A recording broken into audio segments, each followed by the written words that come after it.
Hi guys, welcome to our channel. எல்லோரும் எப்படி இருக்கீங்க? நல்லா இருக்கீங்களா? நான் ரொம்ப நல்லா இருக்கேன். டுடே வந்து பார்த்திங்கன்னா வெயிட் லாஸ் சேலஞ்ச் ஸ்டார்ட் பண்ணி டே 8 எனக்கு சூப்பராக ஃபேண்டாஸ்டிக்காக ஸ்டார்ட் ஆகிருக்கு. உங்கள் எல்லாருக்கும் எப்படி ஸ்டார்ட் ஆகிருக்குங்கிறத மறக்காமல் கமெண்ட் பாக்ஸில் என்கிட்ட ஷேர் பண்ணுங்கள். அண்ட் இந்த வீடியோ பிடிச்சிருந்துச்சுன்னா லைக் பண்ணுங்கள், ஷேர் பண்ணுங்கள், மறக்காமல் சப்ஸ்கிரைப் பண்ணிக்கிங்க, பக்கத்தில் இருக்க பெல் ஐக்கானை கிளிக் பண்ணிக்கிங்க. வாங்க இப்போ வீடியோக்குள்ளே போகலாம். டுடே மார்னிங் வந்து பார்த்திங்கன்னா வேக்கப் ஆனதுக்கப்புறம் 500 ml வாட்டரில், வார்ம் வாட்டரில் ஆப்பிள் சிடர் வினிகர் ஆட் பண்ணி எடுத்துக்கிட்டேன் எம்டி ஸ்டொமக்கில். இந்த ஆப்பிள் சிடர் வினிகர் வாட்டர் வந்து பார்த்திங்கன்னா 500 ml வந்து பார்த்திங்கன்னா ஃபுல்லாக வயிறு முட்டை ஒரேடியாக குடிச்சிருவேனான்னு கேட்டிங்கன்னா இல்லை, ஸ்ப்ளிட் பண்ணி வேக்கப் ஆனதுலேருந்து ஒர்க் அவுட் பண்ணுறதுக்கு வந்து பார்த்திங்கன்னா எனக்கு ஒரு டைம் டூரேஷன் இருக்கும். ஒரு 1 hourலேருந்து 2 hours கேப் வந்து எனக்கு கண்டிப்பாக இருக்கும். அந்த கேப்புக்குள்ளே அந்த வாட்டரை வந்து குடிச்சு கம்ப்ளீட் பண்ணிடுவேன். ஏன் அப்படின்னா ஒட்டுக்காக குடிச்சிடக்கூடாது. குடித்தோன்னா வயிறு ரொம்ப தம்முன்னு ஆகிடும். உடனே நமக்கு வந்து யூரின் பாஸ் பண்ணணும் அப்படிங்கிற மாதிரி ஃபீல் வரும். அந்த ரீசனால் உடனே நீங்கள் ஒட்டுக்காக குடிக்க வேணாம். கண்டிப்பாக வேக்கப் ஆனதுலேருந்து ஒர்க் அவுட் பண்ணுறதுக்கு ஒரு கேப் உங்களுக்கு கிடைக்கும். அந்த கேப்பில் வச்சு ஸ்ப்ளிட் பண்ணி குடிங்க. நான் அதனால தான் என்ன பண்ணுவேன்னா வார்மாக இருக்கிறத விட கொஞ்சம் லைட்டாக ஹாட்டாக இருக்கிற மாதிரி எடுத்துப்பேன். அப்போ தான் அது வந்து ஆறாது, உடனே வந்து சில்லு ஆகிடாது. அந்த ரீசனால் கொஞ்சம் ஹாட்டாக எடுக்கும்போது கரெக்டாக அந்த கேப்புக்குள்ளே வந்து அந்த வாட்டரை குடித்து கம்ப்ளீட் பண்ணுறதுக்கு எனக்கு ஒரு டைம் டூரேஷன் வந்து கிடைக்கும். இப்போ வந்து பார்த்திங்கன்னா நான் வந்து என்னோடய வீடியோஸ்லலாம் வந்து இப்போ சொல்லியிருப்பேன். ரீசெண்டாக வெயிட் லாஸ் சேலஞ்ச் ஸ்டார்ட் பண்ணி மார்னிங் 500 ml வந்து பார்த்திங்கன்னா 1 tablespoon apple cider vinegar, நைட்டும் அது மாதிரி 500 ml 1 tablespoon apple cider vinegar எடுத்துக்கிறேங்கிற மாதிரி ஷேர் பண்ணியிருந்தேன் இல்லையா. இதுக்கு வந்து பார்த்திங்கன்னா 2 ரீசன் இருக்குது. ஒரு ரீசன் வந்து பார்த்திங்கன்னா ஆப்பிள் சிடர் வினிகர் வந்து பார்த்திங்கன்னா ரொம்ப காட்டமாக இருக்கும். அது சும்மா ஒரு ஸ்பூனில் எடுத்து வெறும் வாயிலெலாம் குடிக்க முடியாது. டானிக் மாதிரிலாம் நம்மளால் சாப்பிட முடியாது. 500 ml வாட்டரில் அதை ஆட் பண்ணும்போதே புளிப்புத்தன்மை, லெமன் ஜூஸ் ஆட் பண்ணால் எப்படி இருக்கும் அதை மாதிரி தான் இருக்குது. அதுக்கே எக்ஸ்ட்ராவாக தான் தண்ணி எடுத்துக்கணும். ஆனால் 500 ml வந்து ஆவரேஜாக நார்மலாக எடுத்துக்கலாம். அந்த ஒரு டேபிள் ஸ்பூனுக்கு நார்மலாக எடுத்துக்கலாம். இது ஒரு ரீசன். இன்னொரு ரீசன் என்ன அப்படின்னா ரொம்ப முக்கியமான ரீசன் இதுதான். என்னென்னா நம்ம பெர் டேக்கு உங்களை எவ்வளோ தண்ணி குடிக்க சொல்லியிருக்கேன்? 20 கிலோவுக்கு 1 லிட்டர் தண்ணி குடிக்கணுமா? அப்போது நம்ம வந்து இப்போ ஒரு அப்ராக்சிமேட்டாக ஒரு பர்சன் 3 லிட்டர் தண்ணி குடிக்கணும்னு வச்சுப்போம். 3 லிட்டர் தண்ணி குடிக்கணும். அவங்க ஹோல் டேக்குள்ளே அந்த 3 லிட்டர் தண்ணியை குடித்து கம்ப்ளீட் பண்ணிவிடும். அந்த ஹோல் அந்த கோலை வந்து கம்ப்ளீட் பண்ணிவிடுவாங்களான்னு கேட்டிங்கன்னா அது கொஞ்சம் கஷ்டம்தான்.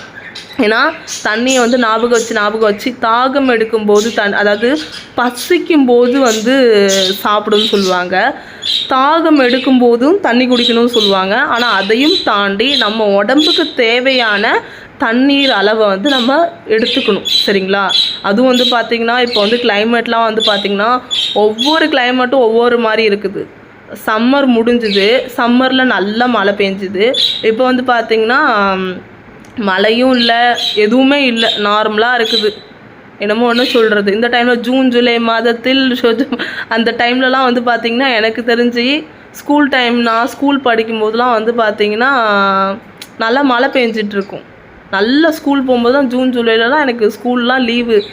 இந்த ஆகஸ்ட் 15 அப்போலாம் வந்து நல்லா மழை பெய்ய ஆரம்பிச்சிரும், லீவ் விட்டுருவாங்க ஸ்கூலு. எனக்கு அந்த ஜூன் ஜூலை திரும்பவும் அந்த பாட்டு ஞாபகம் வந்துருச்சு, அந்த கோரஸாகவும். அதனால் இப்போ பாருங்கள் கிளைமேட் எப்படி இருக்குது. அங்கங்கே ஏதாவது 1-2 இடத்துல வந்து அப்பப்போ எப்போயாவது மழை பெய்யுது. ஆனால் சம்மரில் எனக்கு தெரிஞ்சு எங்கள் ஏரியாவிலலாம் சரியான மழை, நல்ல கிளைமேட் வந்து டல்லாக தான் இருந்துச்சு. அந்த ரீசனால் வந்து பார்த்திங்கன்னா தண்ணி வந்து அந்த கிளைமேட் மாற நம்ம வாட்டர் இன்டேக்கும் வந்து ஒரு கட்டத்துக்கு அப்புறம் மாற ஆரம்பிச்சிருச்சு. ஆனால் எந்த கிளைமேட் மாறினாலும் சரி, உங்களுக்கு பர் டே வெயிட் லாஸை பொறுத்தவரையும் முக்கியம் வாட்டருங்கிறது. ஒவ்வொரு வீடியோவிலும் நான் ரெக்கமெண்ட் பண்ணுறது வாட்டர் தான் ஃபஸ்ட்டு, அதுக்கப்புறம் தான் எதுவாக இருந்தாலுமே, சரிங்களா? அதனால் தண்ணி தயவு செய்து எடுத்துக்குங்க. இது ஒரு ரீசன். நம்மளால் வந்து மார்னிங் அண்ட் நைட்டு அந்த 500 ml வந்து கம்ப்ளீட் பண்ணும்போது பேலன்ஸு 3 லிட்டரில் பேலன்ஸ் எவ்வளோ இருக்கும்? 2 லிட்டர் தான் எடுக்க வேண்டியதாக இருக்கும். அதை கண்டிப்பாக ஹோல் டேக்குள்ளே நம்ம எடுத்து முடிச்சிருவோம். கண்டிப்பாக அந்த சாப்பிடும்போது அப்போ இப்படின்ட்டு நம்ம கண்டிப்பாக எடுத்து வச்சுவோம். பெருசாக ஞாபகம் வச்சுக்க வேண்டிய அவசியம் இல்லை. ஐயோ தண்ணி குடிக்கலன்னு பதற வேண்டிய அவசியம் இல்லை. கண்டிப்பாக வந்து கொஞ்சம் மறந்துட்டாலும் கூட தாகம் எடுக்கும்போது தண்ணி நல்லா குடித்து அந்த கோலை வந்து 3 லிட்டர் கோலை வந்து நம்மளால் கம்ப்ளீட் பண்ண முடியும். இந்த 2 ரீசன் தான் ரொம்ப வந்து வாட்டர் வந்து ரொம்ப நமக்கு வந்து முக்கியம். இன்னொரு விஷயம் என்ன அப்படின்னா முக்கியமான ஒரு காரணம் இருக்குது.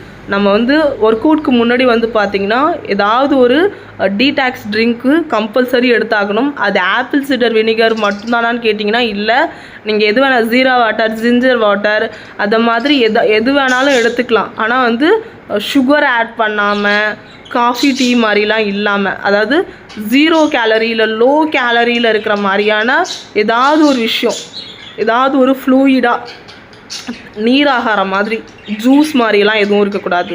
வார்மாக இருக்கணும். ஃபஸ்ட்டு ஸ்டொமக்குக்கு போகிறதுக்கு ரொம்ப வார்மாக இந்த மாதிரி டீடாக்ஸ் ட்ரிங்க்கு, ஏன் இது கூட எடுத்துக்கலாம். நீங்கள் பூசணிக்காய் ஜூஸ் கூட தாராளமாக எடுத்துக்கலாம். அதெல்லாம் எடுத்துக்கும் போது என்ன ஆகும்னா, நீங்கள் ஒர்க் அவுட்டுக்கு முன்னாடி தண்ணி குடிக்காமல், ஏன் இதெல்லாம் இந்த டீடாக்ஸ் ட்ரிங்க் தான் குடிக்கணுமா அப்படின்னு கேட்டிங்கன்னா அதுவும் இல்லை.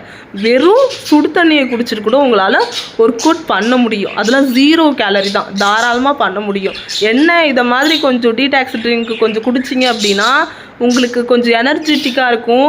மைண்டு வந்து என்ன சொல்கிறது, நீ ரொம்ப டயர்டாக இருக்க, நீ எதுவுமே சாப்பிடலை அப்படின்னு ஒரு என்ன சொல்கிறது, ஒரு இன்ஃபர்மேஷனை உங்களுக்கு அனுப்பாது.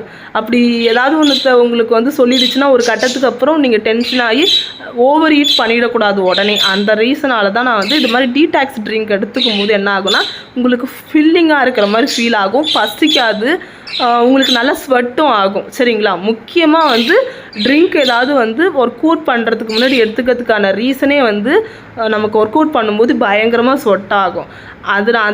அந்த ஸ்வெட்டெல்லாம் ஆகும்போது என்ன ஆகும்னா பாடி டீஹைட்ரேட் ஆகும். அப்போது தண்ணி நல்லா ஃபில்லிங்காக இருந்துச்சு, நல்லா தண்ணி குடிச்சிருந்தீங்கன்னா டயர்ட் ஆகாது. நல்லா ஸ்வெட் ஆகும்போது இன்னும் நல்லா ஸ்வெட் ஆகும்.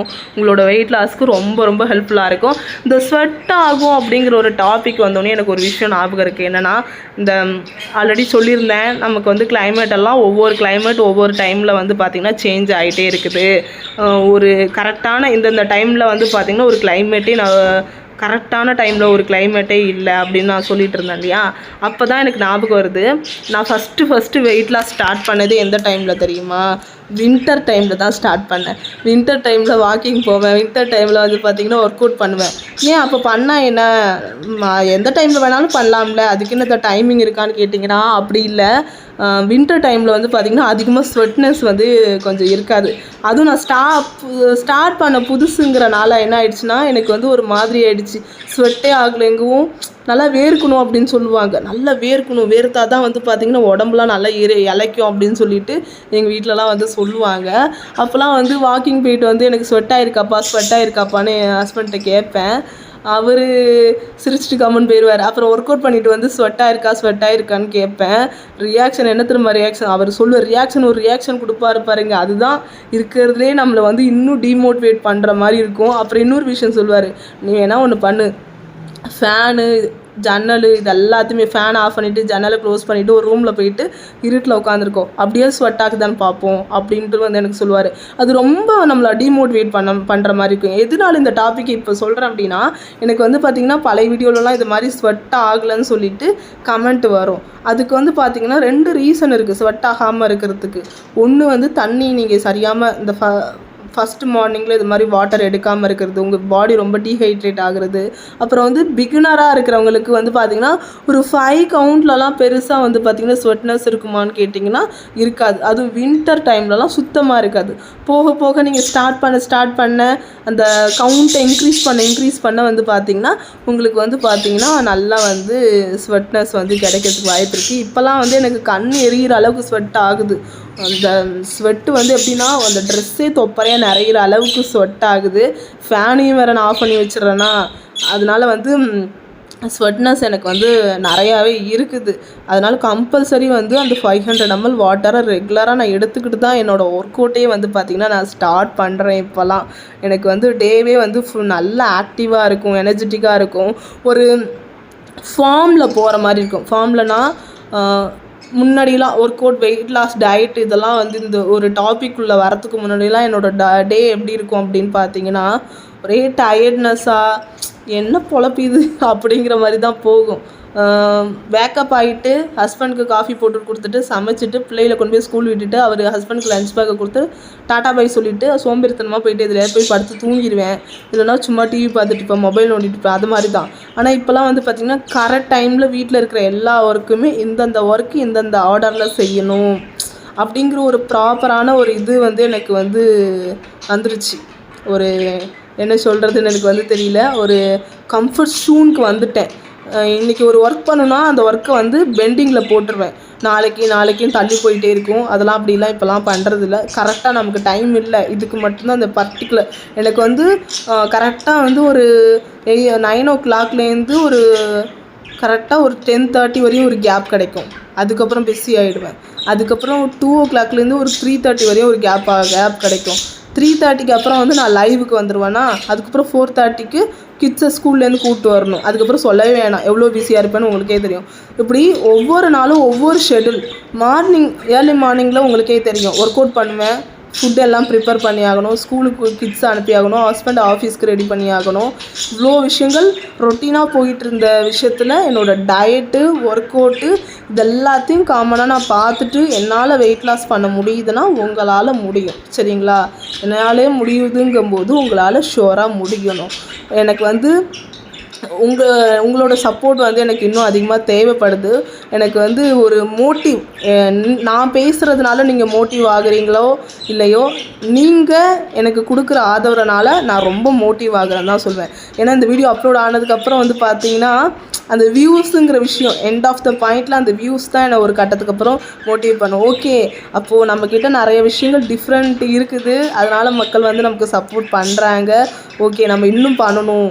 அந்த விஷயந்தான் என்ன. இதே வெயிட் லாஸ் ஜர்னி இதே 8 நாட்களில் வந்து பார்த்திங்கன்னா நான் இந்த மீடியா இது மாதிரி யூடியூப் பிளாட்ஃபார்ம் இதெல்லாம் இல்லாமல் தனியாக பண்ணேன் அப்படின்னா கண்டிப்பாக அதில் ஒரு பாயிண்ட்டுக்கு அப்புறம் ஏதாவது ஒரு சீட்டிங் வேலை பண்ணிடுவேன். என்னையே நான் சீட் பண்ணுற அளவுக்கு போயிடுவேன் கண்டிப்பாக. ஓகே, நாளைக்கு பார்த்துக்கலாம் தள்ளி போய் தான் உடம்பு இந்த கண்டிஷனுக்கு வந்து இருக்குது. முக்கியமாக இப்போ வந்து காமனாக பேசியாச்சு. ஏன் அப்படின்னா கொஞ்சம் போராக போகக்கூடாது. வெயிட் லாஸுங்கிறத பொறுத்த வரையும் ஒவ்வொருத்தருக்கும் ஒவ்வொரு ஒப்பீனியன் இருக்கும். சரிங்களா? சிலர் வந்து ரொம்ப இன்ட்ரெஸ்ட்டாக இருப்பாங்க, சிலர் வந்து பார்த்திங்கன்னா சரி பார்த்துக்கலான்னு இருப்பாங்க, சிலர் வந்து ரொம்ப டீமோட்டிவேட்டாக இருப்பாங்க.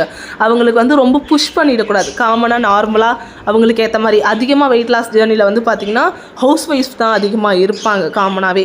அவங்கள வந்து ஒரு பாயிண்ட் ஆஃப் வியூ அப்புறம் இது இப்படியே விட்டுறலாம் அப்படின்னு தோன்ற அளவுக்கு என்னோடய வீடியோ எதுவும் பண்ணிடக்கூடாதுங்கிறனால தான் கொஞ்சம் அப்படி இப்படின்னு சுற்றி டாப்பிக்கை கொண்டு வந்து எண்டில் கடைசியாக உங்களுக்கு தேவையான விஷயத்த கொடுத்துட்டு போயிடுவேன். இன்றைக்கி முக்கியமான டாபிக், இவ்வளோ நேரம் நம்ம பேசினதெல்லாம் வந்து முக்கியமான கண்டென்ட்டானு கேட்டிங்கன்னா முக்கியமான கண்டென்ட்டு தான். ஆனால் அதில் வந்து ஹைலைட்டான கண்டென்ட்டே இப்போ தான் நான் வந்து வரேன். ஹைலைட்டான டாப்பிக்கே இப்போ தான் வரேன். சரிங்களா? ஸ்கிப் பண்ணாமல் பாருங்கள் ப்ளீஸ். இந்த வீடியோ லைக் பண்ணுங்கள், ஷேர் பண்ணுங்கள், மறக்காமல் சப்ஸ்கிரைப் பண்ணிக்கிங்க, பக்கத்தில் இருக்க பெல் ஐக்கானை கிளிக் பண்ணிக்கிங்க.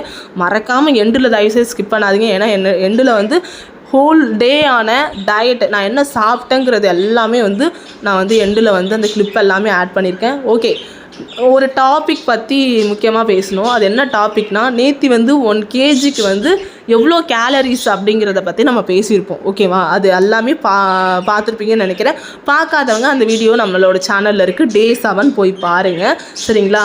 இப்போது ஒரு பாடி இருக்குது, அந்த பாடிக்கு எவ்வளோ கேலரிஸ் தேவை, அவங்களோட வெயிட்டுக்கும் ஹைட்டுக்கும் கேலரிஸ்க்கும் முக்கியமாக இந்த 3 பாயிண்ட்டு எது கனெக்ட் ஆகும்னு பார்த்தீங்கன்னா ஹைட்டுக்கும் வெயிட்டுக்கும் தான் சம்மந்தம், வயசுக்கு சம்மந்தம் கிடையாது. என்னோடய வயசு இவ்வளோ தான் அதனால் இவ்வளோ வெயிட் இருக்கேன் அப்படிங்கிற மாதிரிலாம் கணக்கு கிடையாது. அவங்களோட ஹைட் எவ்வளோ, அந்த ஹைட்டுக்கும் வெயிட்டுக்கும் கரெக்டாக இருக்காங்களா அப்படிங்கிறத பார்க்கணும். இது நார்மலாக காமனான ஒரு விஷயம். சரியா? அதே மாதிரி அவங்களோட வெயிட்டுக்கும் அவங்களோட கேலரிஸ்க்கும் தான் சம்மந்தம் இருக்குது. சரிங்களா? அந்த அவங்களோட வயசுக்கோ அவங்களோட ஹைட்டுக்கோ கேலரிஸ்க்கும் சம்மந்தம் இல்லை. ஏன் அப்படின்னா சின்ன பொண்ணு தானே இவ்வளோ தான் சாப்பிடுவா, சின்ன பிள்ளை இவ்வளோ சாப்பிடுது, எனக்கு வயசாகிடுச்சு இவ்வளோ தான் சாப்பிட்ணும் அப்படியெல்லாம் வந்து கிடையாது. உங்களோட வெயிட் எவ்வளோ இருக்குது, அந்த வெயிட்டுக்கு ஏற்ற கேலரிஸை நீங்கள் இன்டேக் பண்ணுறீங்களா இல்லையா? இப்போ நார்மலாக வந்து பார்த்தீங்கன்னா நிறைய கால்குலேட்டர் வந்துருச்சு. க்ரோமில் போய் சர்ச் பண்ணி பார்த்தீங்கன்னா நிறைய கால்குலேட்டர் வந்துருச்சு. ஆனால் வந்து அது எல்லாமே கரெக்டாக இருக்குதானு என்னன்னு தெரியல எனக்கே. அது ஒரு நாள் நானே டெஸ்ட் பண்ணி பார்க்கணுன்னு நினச்சிட்ருக்கேன். ஒரு நாள் வந்து எனக்கு வந்து நார்மலாக டாக்டர்ஸ் ரெக்கமெண்ட் பண்ணுற கேலரிஸ் வந்து பார்த்திங்கன்னா, அதாவது அவங்களோட 1 கிலோ வெயிட்டுக்கு வந்து பார்த்திங்கன்னா 30 கேலரி. 1 kilo வெயிட்டுக்கு 30 gallery. இப்போ ஒருத்தவங்க 80 கிலோ இருக்காங்கன்னு வச்சுக்கிங்களேன், அவங்களோட வெயிட்டுக்கு எவ்வளோ கேலரி தேவை அப்படின்னா 2400 கேலரி தேவை. எவ்வளோ கேலரி தேவை? 2400 கேலரி. இதை நீங்கள் வந்து 80 × 30 அப்படின்னு கால்குலேட் பண்ணிக்கலாம். சரிங்களா? நீங்கள் வந்து இப்போ ஒரு க்ரோம் ஆப்பில் போய்ட்டு சர்ச் பண்ணி பார்த்தீங்கன்னா BMI, BMR அது இதுன்னு நிறையா கொஷின் உங்கள்கிட்ட கேட்கும். அதெல்லாம் கரெக்டாக கொடுக்கணும். கரெக்டாக கொடுக்கலன்னா கண்டிப்பாக மிஸ்மேட்ச் ஆகும். சில இதுலலாம் என்கிட்ட வந்து அந்த ஃபேட்டு அதெல்லாம் கேட்டிருக்கு. அதெல்லாம் நமக்கு எப்படி வந்து இம்மிடியேட்டாக அதெல்லாம் செக் பண்ண முடியும் சொல்லுங்கள்? டெஸ்ட் பண்ணி பார்க்காம அதெல்லாம் வந்து நம்மளால் கொடுக்க முடியாது. அப்போது அப்ராக்சிமேட்டாக 1 kg வெயிட்டுக்கு 30 கேலரி தேவை. அப்போது 80 kgக்கு வந்து 2400 கேலரி தேவை. அப்போது இப்போ கேட்கலாம், நான் வந்து ஒரு 70 கிலோ இருக்கேன், 70 கிலோ வெயிட்டுக்கு எவ்வளோ கேலரி தேவை? 2100 கேலரி. ஒரு 62 கிலோ இருக்கேன், எவ்வளோ கேலரி தேவை? 1800லேருந்து ஒரு 1900 கேலரி சாப்பிட்டாலே போதும். இன்றைக்கி கண்டிப்பாக இந்த கேலரி டெஃபிஷியன்சி பற்றி தெரிஞ்சிருப்பீங்கன்னு நினைக்கிறேன். கேலரி விஷயத்தில் நிறையா பேருக்கு நிறையா டவுட் இருக்கலாம். அதில் அப்கமிங் வீடியோஸில் நம்ம பேசலாம். ஓகேங்களா? இப்போ வந்து பார்த்திங்கன்னா ஒர்க் அவுட் வந்து பார்த்திங்கன்னா முடிச்சிட்டேன். பயங்கரமாக ஸ்வெட்டாக இருக்குது, கண் எரியிற அளவுக்கு. மூச்சு பயிற்சியும் முடிச்சாச்சு. மஸ்ட்டு மூச்சு பயிற்சி. சரிங்களா? ஓகே. அண்ட் வந்து பார்த்திங்கன்னா இப்போ வந்து பிரேக்ஃபாஸ்ட் என்னென்னு பார்த்துடலாம். பிரேக்ஃபாஸ்ட்டுக்கு ஆயில் விடாமல் 2 சப்பாத்தி, பட்டாணி குருமா எனக்கு வந்து பார்த்திங்கன்னா பட்டாணி குருமா வந்து எடுத்திருக்கேன். நீங்கள் வந்து பிரேக்ஃபாஸ்ட்டுக்கு என்னடா சப்பாத்தி ரைஸ்லாம் சாப்பிட்றாங்களே டயட்லன்னு நினைக்கலாம். தாராளமாக எடுத்துக்கலாம். குவான்டிட்டி தான் முக்கியம். சரிங்களா? சப்பாத்தி ரைஸ் தாராளமாக எடுத்துக்கலாம். இப்போ வந்து பார்த்திங்கன்னா லஞ்சுக்கு வந்து பட்டாணி பிரிஞ்சி, இது பன்னீர் அண்ட் வந்து பார்த்திங்கன்னா பன்னீர் புஜ்ஜி பண்ணியிருக்கேன். அண்ட் வந்து ஆஃப் வந்து கோவா எடுத்திருக்கேன். அண்ட் வந்து பார்த்திங்கன்னா இது வந்து கொத்தவரங்காய் பொரியல் வந்து எடுத்திருக்கேன். இதான் வந்து பார்த்திங்கன்னா என்னோடய லன்ச் மீலு. செம்ம ஃபில்லிங்காக இருந்துச்சு. நம்மளோட கிரேவிங்ஸ்லாம் கண்ட்ரோல் பண்ணணும். இப்போது டின்னருக்கு வந்து பார்த்திங்கன்னா என்னடா கம்மியான குவான்டிட்டியாக இருக்கேன்னு யோசிக்கிறீங்களா? ஆஃப் கோவா அண்ட் வந்து பார்த்திங்கன்னா மதியானம் பண்ண கொத்தவரங்காய் பொரியல் தான். நான் ஈவினிங் கோயில் போயிருந்தேன். ஃப்ரைடே இல்லையா? கோயில் போயிருந்தேன். அங்கே கொஞ்சம் பிரசாதம் சாப்பிட்டேன். கேலரிஸ் அப்படியே கண்ட்ரோலில் இருக்கணுங்கிறனால டின்னருக்கு ஆல்ரெடி ஃபில்லிங்காக இருந்துச்சு, சாப்பிடாமல் இருக்கக்கூடாதுங்கிறனால அந்த கோவாவும் கொத்தவரங்காவும் எடுத்துக்கிட்டேன். இப்போ நைட்டுக்கு வந்து பார்த்திங்கன்னா வழக்கம் போல் 500 ml apple cider vinegar add பண்ணி எடுத்துக்கிட்டேன். ஓகே, கண்டிப்பாக உங்களுக்கு இந்த வீடியோ யூஸ்ஃபுல்லாக இருக்கும்னு நினைக்கிறேன். ஓகே, பாய், டேக் கேர். நாளைக்கு இன்னொரு வீடியோவில் சந்திக்கலாம்.